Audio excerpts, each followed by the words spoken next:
బాధాకరం. పుట్టిన ప్రతి మనిషి ఏదో ఒక రోజు చనిపోవటం సాధారణం.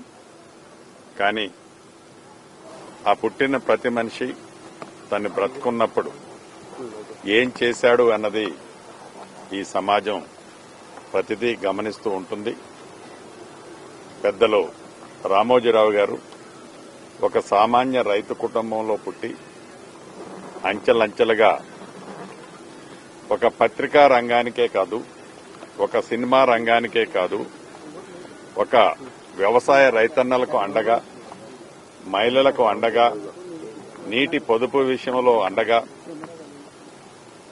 యావత్ దేశ ప్రజలనే కాదు ప్రపంచ ప్రజలనే తనదైన మార్కు చూపిస్తూ ఒక సామాన్య వ్యక్తి ఇంత ఎత్తు ఎదగగలుగుతాడా అని అందరూ ఆశ్చర్యపడే విధంగా అన్ని రంగాలలో తన మార్కేసుకొని ఇప్పుడు మనందరి నుంచి దూరంగా వెళ్లిపోయారు. వారు మన మధ్య లేకపోవటం వారి కుటుంబానికే కాదు, యావత్తు భారతదేశానికే కాదు ప్రపంచ ప్రజలందరికీ కూడా తీరని లోటు. ముఖ్యంగా 2 తెలుగు రాష్ట్ర ప్రజలకి వారు చేసిన సేవ, వారు సూచనలు గత ప్రభుత్వాల్లో కానీ ఇప్పుడు కానీ ఎలా మార్గదర్శకంగా ఉన్నాయో మనం స్మరించుకోక తప్పదు. వారి కుటుంబానికి ప్రగాఢ సానుభూతిని తెలుపుతూ అంత మహానుభావుడు మన మధ్య లేకపోవటం వారి కుటుంబానికి కాదు మనందరికీ లోటని మనస్ఫూర్తిగా తెలియజేసుకుంటున్నాను. సార్, మీతో ఎలాంటి అనుబంధం ఉండేది?